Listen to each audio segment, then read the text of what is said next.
Anda menyaksikan Kompas Bisnis Saudara bersama saya Yan Rahman. Kebijakan pemerintah yang mewajibkan alokasi 58,03% dana desa untuk pengembangan koperasi desa dan kelurahan Merah Putih KDMP dinilai berpotensi memperkuat basis ekonomi daerah.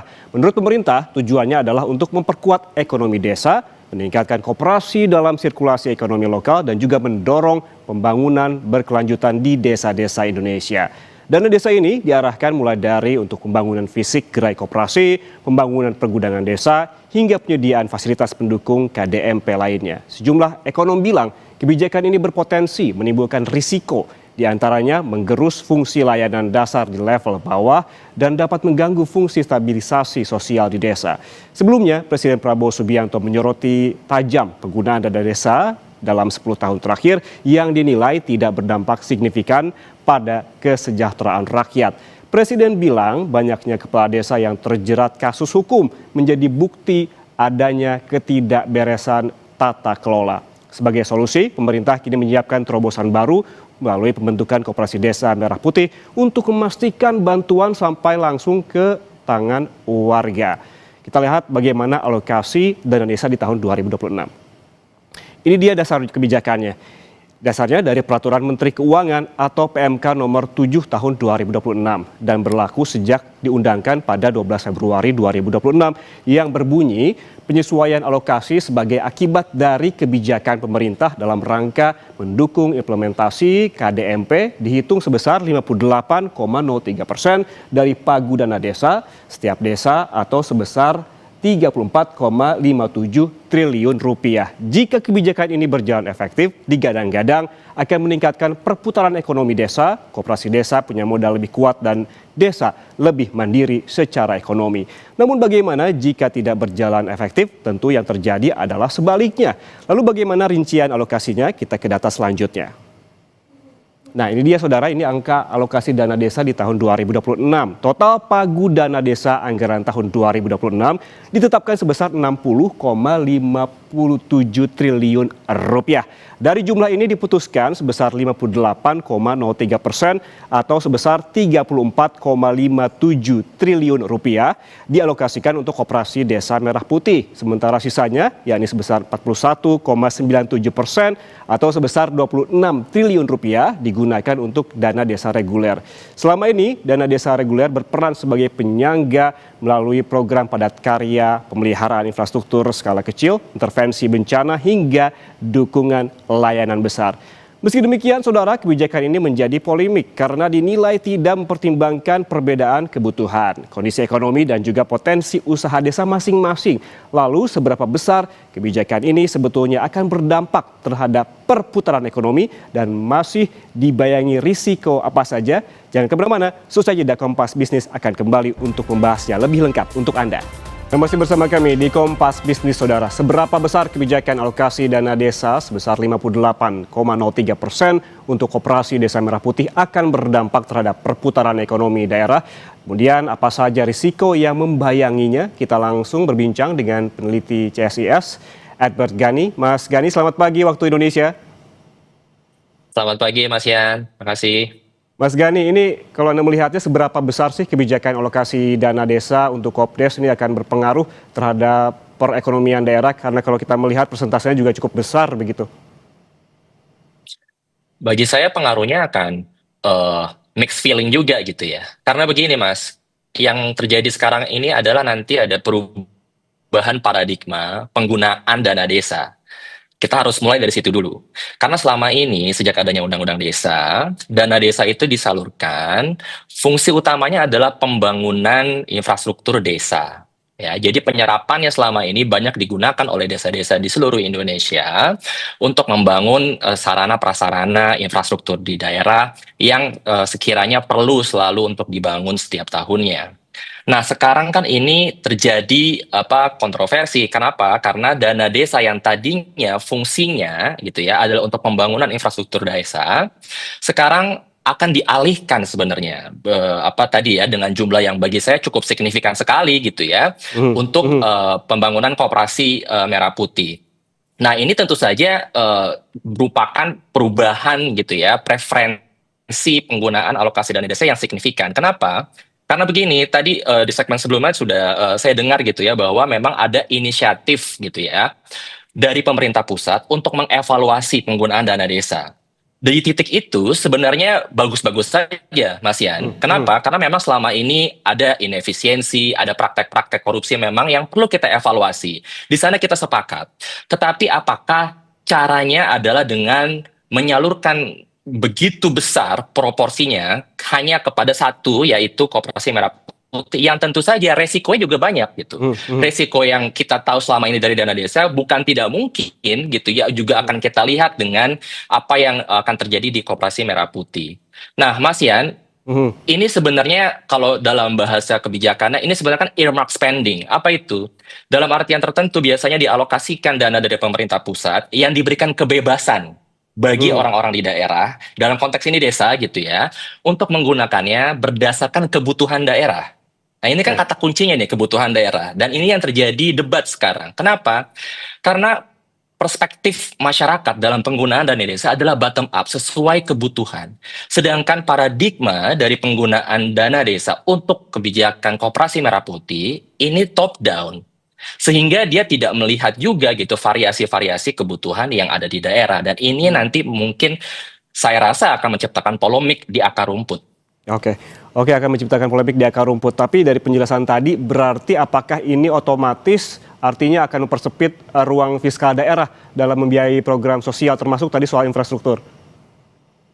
Sangat, Mas Yan, karena kan tadi proporsinya kalau kita lihat dari pengurangan yang tadi disebutkan 58%, kalau kita kalkulasi mungkin yang akan tersisa di daerah itu hanya sekitar 200 sampai 300 juta saja gitu loh. Apa namanya, dan itu untuk apa dalam konteks gitu ya, pembangunan desa Hmm, tidak hmm. banyak yang bisa dilakukan. Nah, itu kan berarti kehilangan ruang kebebasan bagi perangkat-perangkat desa dan juga tentu saja warga-warga desa untuk bisa mengalokasikan dana tersebut untuk kebutuhan yang benar-benar urgent di daerah gitu ya. Hmm. Tetapi memang bagi saya sebenarnya ada ruang opsi-opsi lain yang tersedia dari pemerintah pusat apabila gitu ya. Original intentnya adalah untuk mengevaluasi penggunaan dana desa. Kenapa? Karena sebenarnya sudah ada instrumen-instrumennya. Misalnya ada BUMDes di desa yang sebenarnya selama ini orang mengatakan adalah kita memerlukan mekanisme-mekanisme untuk peningkatan kapasitas daerah. Begini Mas Yan, bagi saya persoalannya juga bukan masalah seberapa besar sih dana yang akan masuk ke Hmm, desa. hmm, hmm. Pertanyaannya adalah bagaimana kita punya sumber daya di daerah yang cukup dan mumpuni untuk bisa gitu ya menggunakan dana tersebut. Kan ini resiko yang besar. Kenapa? Kalau misalnya infrastrukturnya juga tidak kuat gitu ya, tentu saja dengan alokasi sebanyak mungkin resikonya justru akan semakin tinggi dalam penggunaannya, apapun instrumen maupun mekanismenya. Oke, sebelum kita lebih jauh ke risiko, begitu ya Mas Gani, jika program ini berjalan efektif, begitu, koperasi desa ini, klaimnya kan akan meningkatkan perputaran ekonomi dan desa lebih mandiri secara ekonomi. Menurut Anda apakah akan demikian? Ya, tentu saja kita belum bisa berkata secara apa namanya pasti gitu ya, apakah ada perputaran ekonomi yang baik atau tidak. Tapi begini Mas Yan, lebih baik kita mengevaluasi dulu selama ini. Apakah praktek-praktek di daerah di desa-desa itu sudah ada champion-champion yang bisa meyakinkan kita bahwa perputaran itu bisa menunjang apa namanya alokasi dana yang masuk itu bisa menunjang perekonomian daerah. Mhm, mhm. Pertanyaannya adalah apabila mekanismenya melalui Koperasi Merah Putih ini yang tentu saja belum begitu transparan gitu. Bagaimana misalnya rekrutmennya terkait dengan organisasi tersebut, siapa yang akuntabel terhadap siapa, dan Mhm, juga mhm. narasi yang sangat top down. Karena kalau biasanya gitu ya, penggunaan dana desa itu setidaknya ada elemen gitu ya kebutuhan daerah. Nah, kalau misalnya kita punya instrumen baru yang tidak menjejakkan kaki pada kebutuhan-kebutuhan daerah, tentu saja ruangan menjadi gelap sekali gitu. Dalam artian tadi strukturnya kita belum tahu partisipasinya sebanyak mungkin atau tidak gitu. Apalagi kan kita bicara koperasi gitu. Mhm. Karena judulnya sudah koperasi, Mas Yan. Kalau kita bicara dengan koperasi, dengan terminologi koperasi, tentu saja definisinya di seluruh negara, Mas. Ini tidak hanya di Indonesia, di seluruh Mhm. negara itu adalah bottom up approach dalam konteks harus ada kolektivitas di situ dan juga harus ada partisipasi dari gitu ya anggota-anggota koperasi tersebut. Kalau ini kan tidak benar-benar dari top down diberikan sebuah struktur dan juga ada semacam apa namanya pilihan-pilihan koperasi yang sudah ditentukan dari pusat gitu. Jadi bukan berdasarkan kebutuhan ataupun tadi yang sudah berjalan di desa-desa gitu.